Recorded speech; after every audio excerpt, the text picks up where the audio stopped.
Captain Kim Tae-ho stood at the viewing window of his ship, watching the stars drift by like distant diamonds scattered across black velvet. His weathered hands gripped the metal railing as he studied the star charts displayed on the screen before him. 15 years of hunting had taught him to read the signs, the faint energy traces, the scattered debris patterns, the way certain sectors went quiet when predators moved through them. The bridge of the Retribution hummed with quiet efficiency around him. His crew knew better than to disturb him when he was planning a hunt. They had learned to recognize the look in his dark eyes, the way his jaw tightened when he found a promising trail. Today that look was sharper than usual. "Captain," Lee Dae-jun called from the communication station. His second-in-command had been with him for 8 years, long enough to know when something big was brewing. "We received confirmation from the intelligence broker on Station 7. The Veltari signatures are definitely coming from the old mining complex in Sector 12. Tae-ho turned away from the window. The reflection that stared back at him showed a man hardened by years of loss and purpose. Gray streaked his black hair now, and deep lines marked the corners of his eyes. But his body remained strong and ready. The hunt kept him sharp. "How many of them?" he asked. "The broker estimates between 6 and 10 individuals. They have been hiding in the deeper levels of the abandoned complex for at least 3 months. No military presence, no weapon signatures. Just a small group trying to stay hidden." "Perfect." Tae-ho allowed himself a small smile. The Veltari were exactly what he had been searching for. Their crystalline biology made them incredibly valuable to research facilities across human space. Their natural healing abilities could revolutionize medical treatment for wounded soldiers and colonists. More importantly, their bodies contained rare minerals that wealthy collectors would pay enormous sums to acquire. "What do we know about their capabilities?" Cho Min-ho spoke up from the weapons console. The young specialist was eager as always, his fingers already dancing across the targeting controls. "Intelligence reports suggest they can phase through solid matter for short periods," Tae-ho replied. "They also manipulate energy fields, but nothing that our containment systems cannot handle. They are not warriors. Most reports describe them as peaceful, almost passive in their behavior. That made them perfect prey." Tae-ho had built his reputation hunting the dangerous species, the ones that fought back with claws and fangs and plasma weapons. But those hunts were expensive and risky.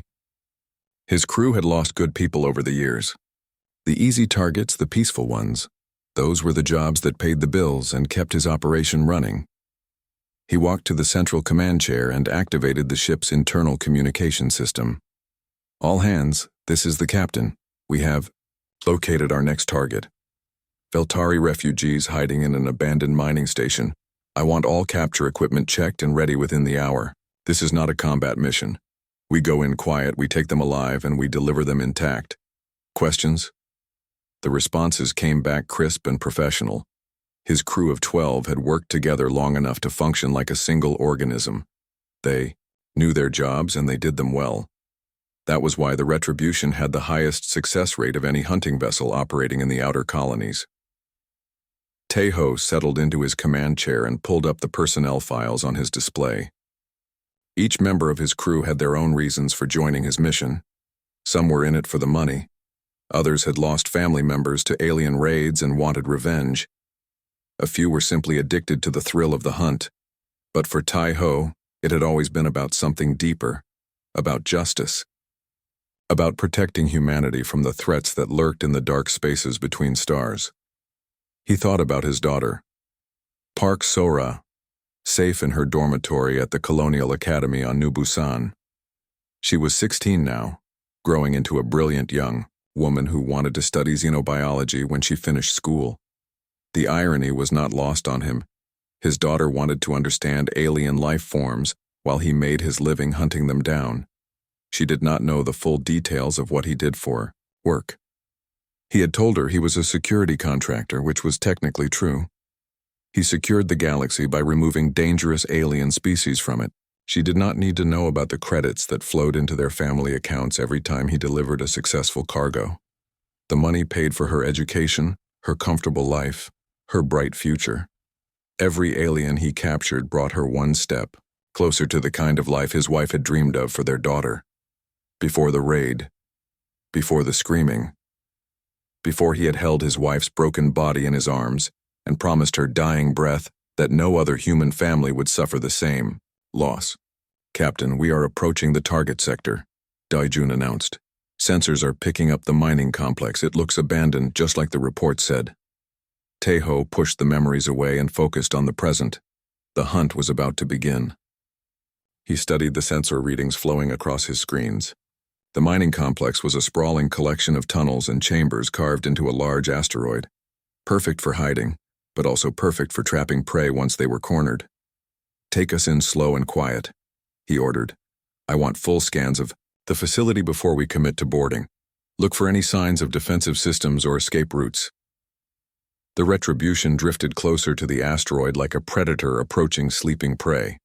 Taeho felt the familiar excitement building in his chest. This was what he lived for. The moment when all his planning and preparation came together. When he transformed from hunter to captor. Detecting multiple life signs in the lower levels, Minho reported. Definitely non-human. Energy signatures match Veltari biology patterns. "How many?" "I count 7 distinct signatures, all clustered in what looks like a central chamber about 2 kilometers down from the main entrance." Taeho nodded. 7 targets meant 7 paydays. 7 steps closer to securing his daughter's future. 7 fewer aliens prowling the galaxy, looking for human prey. He stood and walked to the equipment locker. His capture suit hung waiting, black polymer armor designed to protect against energy weapons and physical attacks. The non-lethal weapon systems attached to his belt could stun, paralyze, or contain any known alien species without damaging valuable biological components. "Suit up," he told his boarding team. "We go in 1 hour." The hunt was about to begin. The docking bay of the mining complex echoed with the sound of magnetic clamps locking into place. Taeho felt the familiar vibration through the deck plates as the Retribution secured itself to the abandoned facility. Through the airlock window, he could see the dark corridors stretching away into the asteroid's depths. "Atmosphere is breathable but stale," Daejun reported from his scanner. "No signs of recent human activity. The last maintenance logs show this place was abandoned 3 years ago when the mining company went bankrupt." Taeho adjusted his helmet and checked his weapon systems one final time. Behind him, his boarding team of 5 prepared their equipment with practiced efficiency. Each man carried specialized gear designed for capturing live specimens without damaging valuable biological components. "Remember the rules," Taeho addressed his team. "We want them alive and intact. Stun weapons only unless your life is in immediate danger. These creatures are worth more alive than dead, and dead specimens bring half the price." Minho hefted his containment rifle, a bulky weapon that fired energy nets designed to paralyze and hold alien targets. "What if they try to run? Then we chase them down. This facility has limited exits and we control the main docking bay. They have nowhere to go except deeper into the complex." Taeho opened the airlock and stepped into the mining station. "Stay in formation and watch your scanner readings. These aliens can phase through solid matter, so don't trust walls to stop them." The team moved through the outer corridors like a well-oiled machine. Years of hunting together had taught them to communicate through hand signals and shared glances. Their footsteps echoed softly in the empty halls, past abandoned mining equipment and offices covered in dust. The deeper they went, the more signs of recent habitation they found. Scratches on the walls that looked like alien markings. Areas where dust had been disturbed by non-human feet. The faint smell of something foreign in the recycled air. "Energy readings are getting stronger," whispered Park Sung-woo, their tracker. He held a portable scanner that painted ghostly images on its small screen. "Whatever is down here, it is definitely alive and definitely not human." They reached a junction where 3 corridors branched off in different directions. Taeho studied his map of the facility and made a decision. "Daejun, take Park and Kim down the left passage. Minho and Lee, you come with me down the center. We sweep all 3 routes and converge on the central chamber where the main life readings are coming from." The team split up as planned. Taeho led his small group deeper into the complex, following the corridor as it curved downward through the asteroid's interior. The walls here showed signs of recent modification. Panels had been removed and rearranged in patterns that made no sense. For human engineering. "Captain," Minho whispered, pointing ahead. "Look at that." A soft blue glow emanated from an opening in the corridor wall. As they approached, Tejo could see that someone had carved out a small chamber and filled it with what looked like crystalline formations. The crystals pulsed with gentle light, creating patterns that seemed almost like a heartbeat. "Veltari work," he murmured. "They are definitely here." They moved past the crystal chamber and continued deeper. More modifications appeared along the way. The aliens had been busy during their 3 months of hiding. They had transformed parts of the abandoned facility into something that felt alive and organic. The central chamber opened up before them like a vast cathedral carved from stone. Mining equipment had been pushed aside to make room for a small community. Crystalline structures grew from the floor and walls, providing light and what looked like basic furniture. Water trickled down carved channels that fed into small pools. And there, in the center of it all, were the Veltari. Tejo had seen pictures and video recordings, but nothing had prepared him for encountering them in person. They were tall and graceful, moving with a fluid motion that seemed to defy gravity. Their skin was translucent, showing the flow of energy beneath like living circuit boards. When they turned to look at the human intruders, their large eyes reflected intelligence and something that looked almost like sadness. There were 7 of them, just as the sensors had indicated. Adults and what appeared to be younger ones, though it was difficult to judge age in such an alien species. They did not panic or run when they saw the hunting team. Instead, they simply watched and waited. One of them stepped forward. He was taller than the others, with more complex patterns flowing beneath his crystal skin. When he spoke, his voice carried a strange musical quality that somehow translated into words the humans could understand. "We mean no harm to your kind," the alien said. "We seek only refuge from those who would destroy us. Please let us pass in peace." Tejo raised his weapon. "My name is Captain Kim Tejo. You are now prisoners of the Human Colonial Authority. Submit to capture and you will not be harmed." "I am called Kai," the alien replied. "We are the last of our family group. The others of our kind have been hunted across the galaxy. We came here hoping to find safety in this forgotten place." "Safety is not something your species gets to enjoy," Tejo said coldly. "You are valuable resources. Your biology, your abilities, your knowledge, all of it belongs to humanity now." The other Veltari moved closer to their leader, but they still showed no signs of aggression. Even faced with capture, they seemed more concerned with protecting each other than with fighting back. "We have children among us," Kai said, gesturing to 2 smaller figures who had been partially hidden behind the adults. "Surely you would not harm the young ones." Tejo felt a momentary flicker of something uncomfortable in his chest, but he pushed it aside. These were not human children. They were alien specimens, valuable for their unique properties regardless of age. "All of you will be captured," he announced. "Resistance will only make the process more difficult." He signaled to his team. Minho and Lee moved to flank the group while Tejo kept his weapon trained on Kai. Through his communicator, he could hear Daejun reporting that his team had found and secured the facility's other exits. "You have nowhere to run," Tejo told the aliens. "Surrender now and this will be over quickly." But Kai looked at him with those large, sad eyes and shook his head.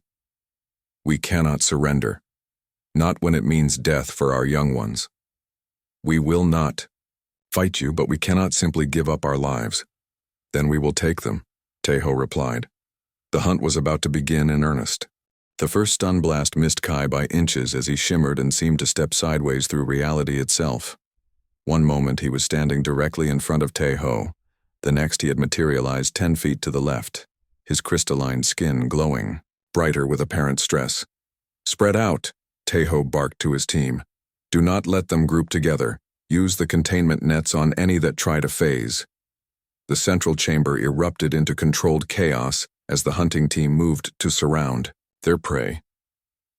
The Veltari did not fight back with violence, but their natural abilities made them incredibly difficult to capture. They flowed through the space like liquid light, passing through walls and equipment that should have been solid barriers. Min-Ho fired his containment rifle at one of the younger aliens, but the energy net passed harmlessly through empty air, as the creature phased out of existence for a brief moment. When it reappeared, it was already helping two others escape toward one of the side tunnels. "They are heading for the maintenance shafts," Daejun reported over the comm. "My team is moving to intercept." Taeho pursued Kai deeper into the mining complex, his boots pounding against metal gratings as they chased through narrow corridors filled with abandoned machinery.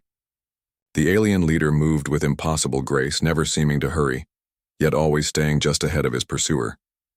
"You cannot run forever," Taeho called out. "This facility has limits. Eventually you will reach a dead end." Kai paused at a junction and turned back to face him. His large eyes reflected the emergency lighting, giving him an almost ethereal appearance. "We do not run from fear of death, human. We run because our young ones deserve to see another sunrise." "Your young ones will be well cared for," Taeho replied, raising his weapon again. "Research facilities pay premium prices for juvenile specimens. They will live comfortable lives." "In cages," Kai said sadly, "cut open and studied like objects, instead of living beings." Something about the alien's tone made Taeho hesitate for just a moment. In that brief pause, Kai vanished again, phasing through the floor and disappearing into the levels below. The hunt continued for hours through the twisting maze of the mining complex. Taeho's team managed to corner individual Veltari several times, only to watch them slip away through walls or ceiling panels. The aliens showed remarkable coordination, always helping each other escape even when it meant putting themselves at greater risk. During one chase sequence, Taeho found himself observing something that made him uncomfortable. One of the adult Veltari had been injured when a containment net partially caught him before he could phase away. The energy discharge had left burn marks across his crystalline skin, and he was clearly in pain. Instead of abandoning the wounded one, the other aliens immediately surrounded him. They placed their hands on his injuries, and Taeho watched in fascination as energy flowed between them. The burns began to heal, the damaged crystal structures rebuilding themselves as the group shared their life force. It reminded him of human families caring for their wounded. The devotion, the willingness to sacrifice for others, the way they refused to leave anyone behind. These were not the mindless animals he had been taught to hunt. They were people, with bonds and emotions and love for each other. The realization disturbed him more than he wanted to admit. "Captain," Park Sung-woo's voice crackled over the comm. "I have one of the young ones cornered in Section 7. It got separated from the group during the chase." Taeho made his way to Section 7, following his tracker's signal through corridors that seemed to grow narrower and more damaged the deeper they went. He found Park standing outside a partially collapsed maintenance room, his scanner showing a single life sign trapped inside. "The ceiling came down during the chase," Park explained. "The young one tried to phase through but got caught when the debris shifted. It is stuck inside but not injured as far as I can tell." Through a gap in the wreckage, Taeho could see the small Veltari. It was clearly frightened, its skin flickering between different colors in what seemed like distress signals. When it saw him looking, it pressed itself against the far wall and made soft sounds that somehow conveyed both fear and pleading. "We can dig it out," Park suggested. "Young specimens are worth twice as much as adults." Taeho stared at the trapped creature. It was small, probably the equivalent of a human child based on its size and behavior. Its large eyes were filled with terror, but also with a desperate hope that the humans might show mercy. For 15 years, Taeho had told himself that aliens were not like humans. They did not feel real emotions, did not form real bonds, did not deserve the same consideration as human life. But watching this young one cry for its family in a language he could not understand, he found those beliefs cracking. "Captain," Park prompted, "should we start moving the debris?" Before Taeho could answer, Kai's voice echoed from somewhere nearby. The alien leader was calling out in his own language, clearly searching for the missing young one. The small creature in the wreckage immediately began responding, its skin patterns shifting to what looked like urgent communication. "The adult will come looking," Park observed. "We could use the young one as bait." Tejo watched the small Veltari pressing against the debris that separated it from freedom. Its distress was obvious and painful to witness. Against every instinct and years of training, he found himself reaching for his tools. "Captain, what are you doing?" "Moving the debris," Tejo said quietly. "But sir, if we free it, it will just escape with the others." Tejo began pulling away chunks of fallen ceiling material. "Maybe it should escape." He worked in silence, his hands moving automatically while his mind struggled with thoughts he had never allowed himself to have before. Each piece of debris he removed revealed more of the small creature, and he could see the hope growing in its alien features. When the last barrier was cleared, the young Veltari looked at him with what could only be described as gratitude. It did not immediately run. Instead, it approached slowly and reached out one translucent hand to briefly touch Tejo's armored glove. The contact lasted only a second, but in that moment, something fundamental shifted in the hunter's worldview. This was not a specimen or a resource or a threat to humanity. This was a child, grateful to be alive and free. Then it was gone, phasing through the wall to rejoin its family. Park stared at his captain in confusion. "Sir, why did you let it go?" Tejo did not have an answer. Not yet. But somewhere deep in his chest, something that had been frozen for 15 years was beginning to thaw. Back on New Busan, the first solar storm warnings were just beginning to reach the colonial authorities. The emergency alert came through on Tejo's personal communicator while he was still searching the lower levels of the mining complex. The harsh beeping cut through the silence like a knife, making his heart skip a beat. He had programmed the device to only interrupt him for the most critical emergencies from home. "Captain Kim Tejo, this is New Busan Emergency Command," the recorded message began. "Colony-wide disaster alert. Massive solar storm has struck our system. Power grids failing across all sectors. Multiple fires reported in residential areas. All citizens advised to seek immediate shelter." Tejo's blood turned to ice. Sora was at the academy. The academy was in the residential sector. "Sir?" Daijun's voice crackled through the team comm. "Are you receiving the emergency broadcast from home?" "All teams, abort the mission," Tejo commanded, his voice cutting through any protests before they could start. "Return to the ship immediately, we are going home." "But Captain," Minho protested, "we almost have them cornered. Another hour and we could have the entire group captured." "I said abort," Tejo snarled. "Get back to the ship now."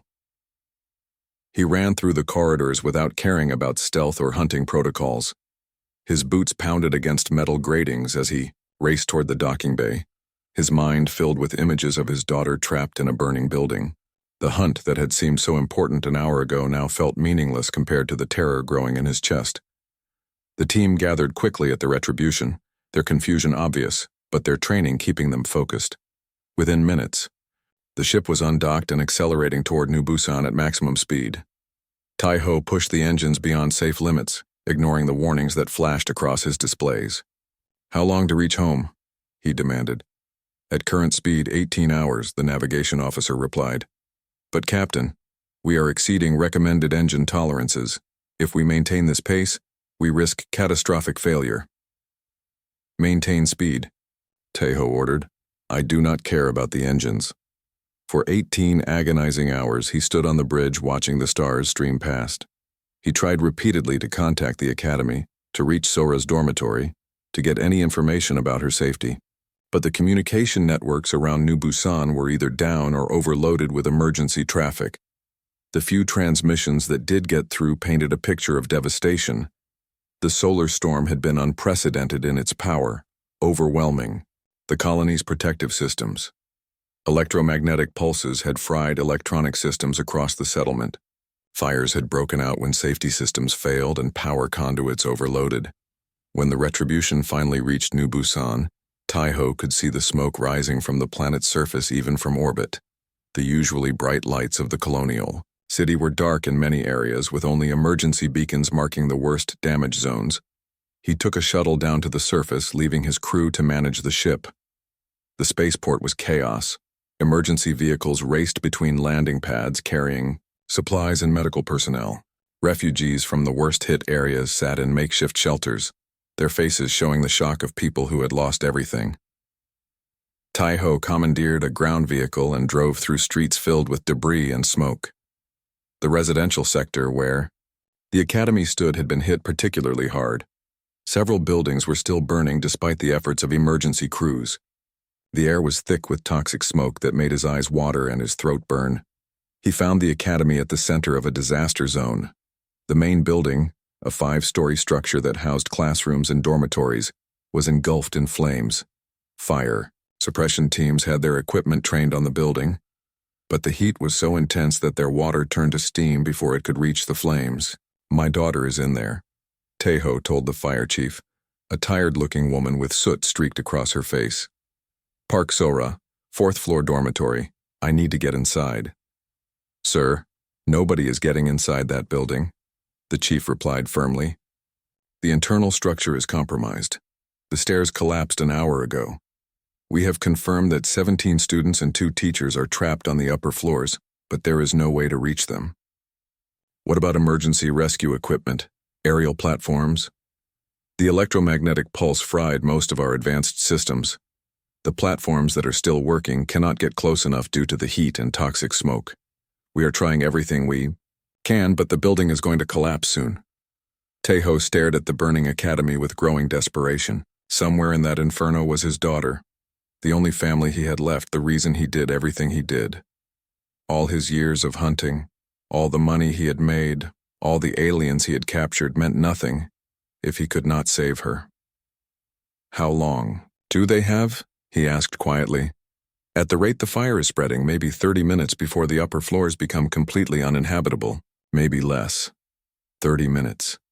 Tai-ho felt the world spinning around him. 30 minutes to save his daughter, and he was completely powerless to do anything. The building was too hot for humans to enter. The smoke was too toxic to breathe. The structure was too damaged to support rescue equipment. He stood there watching the flames consume the building, feeling more helpless than he had ever felt in his life. This was worse than when his wife died. At least then he had been able to hold her, to be with her in her final moments. Now Sora was trapped somewhere above the flames, and he could not even reach her. "Sir," one of the rescue workers called out. "We are detecting movement on the 4th floor. Someone is trying to signal from one of the dormitory windows." Tai-ho looked up and saw a faint light flickering in a window that was not yet completely consumed by flames. Someone was up there, using a flashlight or emergency beacon to signal for help. It could be Sora. It could be his daughter, trapped and waiting for rescue that he could not provide. That was when he noticed the shimmer in the air near the building's base. A familiar distortion that he had learned to recognize during 15 years of hunting. Something was phasing in and out of normal space, moving closer to the burning structure. A figure materialized from the shimmer. Tall, graceful, with translucent skin that glowed softly in the firelight. Kai, the Veltari leader he had been hunting just hours before. "You," Tai-ho breathed, his hand instinctively moving toward his weapon before stopping. "What are you doing here?" Kai looked at him with those large, sad eyes. "We followed your ship. We saw the fires from orbit. We know what it means to lose family." Other shapes began to materialize around the building. The rest of the Veltari group, including the young one Tai-ho had freed from the debris. They had come to New Busan, risking capture, risking everything. "The heat will not harm us as it harms you," Kai said simply. "Our bodies can filter the toxic air. We can reach places your people cannot go." Tai-ho stared at the alien who should have been his prisoner. "Why would you help us, after everything I did to you?" Kai looked up at the burning building where children were trapped and dying. "Because it is right." Kai did not wait for permission. He walked toward the burning building with calm determination, his crystalline skin beginning to glow brighter as he prepared to phase through the walls of flame and debris. The other Veltari spread out around the academy, each one focusing on different sections of the structure. "Wait," Tai-ho called out, grabbing Kai's arm. The alien's skin felt warm and solid, more human than he had expected. "You do not understand how dangerous this is. The building could collapse at any moment. The smoke will kill you even if the fire does not. Kai looked down at the human's hand on his arm, then back at Taiho's face. Your people cannot survive what waits inside that building. We can. Is that not reason enough? But why? Taiho asked desperately. Why risk your lives for humans? We hunted you. I hunted you. I would have sold your family to research facilities without a second thought. Because children are dying, Kai replied simply, and we have the power to save them. He gently removed Taiho's hand from his arm and stepped toward the flames. His body began to shimmer and fade, becoming translucent as he phased through the outer wall of the building. One by one, the other Veltari followed him into the inferno. Taiho stood helplessly outside with the fire crews, watching the building burn while alien beings he had been hunting for sport risked their lives to save human children. The irony was not lost on him. For 15 years he had told himself that aliens were the enemy, that they would show no mercy to human families. Now he was watching aliens show more compassion than he had ever displayed in his years of hunting. Movement. On the 3rd floor, one of the firefighters reported. I can see figures moving through the smoke. Taiho looked up and caught glimpses of glowing forms moving through the building's interior. The Veltari were navigating the collapsed hallways and smoke-filled rooms with their natural abilities, searching for the trapped students and teachers. The first rescue came 20 minutes later. Kai emerged from a 2nd-floor window carrying an unconscious human boy, probably no more than 14 years old. The alien's skin had darkened from the exposure to smoke and heat, but he showed no signs of distress as he gently handed the child to waiting medical personnel. He breathed. Too much smoke, Kai explained to the medics. But his lungs are clear now, he will recover. Before anyone could ask how he knew that, Kai disappeared back into the building. More rescues followed as the other Veltari worked their way through the structure. Teachers and students emerged from the flames, carried by beings whose existence Taiho had never truly considered as real and valuable until this moment. 4th floor East Wing, Kai's voice somehow reached Taiho despite the chaos around them. We found more survivors, including a young female who matches the description you provided. So, Taiho's heart hammered against his ribs as he waited. The building was making ominous creaking sounds now, structural beams weakening under the extreme heat. The fire chief was shouting orders to pull back the emergency crews, warning that a collapse was imminent. Then Kai appeared at a 4th-floor window, his arms wrapped protectively around a small figure. Even from the ground, Taiho could see his daughter's dark hair and the school uniform she had been wearing that morning. She appeared to be unconscious, her body limp in the alien's careful grip. She is badly hurt, Kai called down. Burns on her arms and legs, smoke damage to her lungs. She needs immediate medical attention. How are you going to get her down? Taiho shouted back. The stairs are gone. Instead of answering, Kai stepped backward into the building. Taiho watched in amazement as the alien began to descend through the floors, phasing through solid barriers while somehow keeping Sora solid and safe in his arms. It was a display of incredible control and skill, requiring perfect coordination between his natural abilities and his need to protect a human life. When Kai finally emerged from the building carrying Sora, Taiho rushed forward to take his daughter. But the alien held up a hand to stop him. Not yet, Kai said. She is dying. The smoke has poisoned her blood and the burns cover too much of her body. Your medical people are skilled, but this is beyond their immediate capabilities. Then what do we do? Taiho asked, panic rising in his voice. Let me help her. Kai knelt on the ground and placed Sora gently on a stretcher provided by the medical team. His hands began to glow with soft blue energy as he held them over her injured body. Taiho watched in fascination as the alien's life force seemed to flow into his daughter, seeking out damage and beginning the work of healing. The burns on Sora's arms and legs began to fade. The angry red marks smoothed into healthy pink skin as Kai's energy repaired damaged tissue at the cellular level. When he placed his hands over her chest, Taiho could see the improvement in her breathing as toxins were filtered from her lungs and bloodstream. The process clearly exhausted Kai. His skin grew dimmer and his movements became slower. But he continued until Sora's vital signs stabilized and her breathing became strong and regular. Only then did he sit back, his own energy nearly depleted from the effort. "She will live," he said quietly. "The worst damage has been repaired. Your doctors can handle the rest." Teho knelt beside his daughter and took her hand. Sora's eyes fluttered open, confused and frightened but alive. When she saw her father, she smiled weakly. "Dad." What happened? There was so much smoke and heat. And then this strange dream about someone carrying me through walls. "Not a dream," Teho said softly. "Someone saved your life. Someone very brave." He looked up at Kai, who was being supported by 2 other Veltari. The alien leader had risked everything to save human children, including the daughter of the man who had been hunting his family for sport. "Why?" Teho asked. "After everything I did, why save her?" Kai looked at him with those large, compassionate eyes. "Because she is your child, and no parent should have to watch their child die when it can be prevented."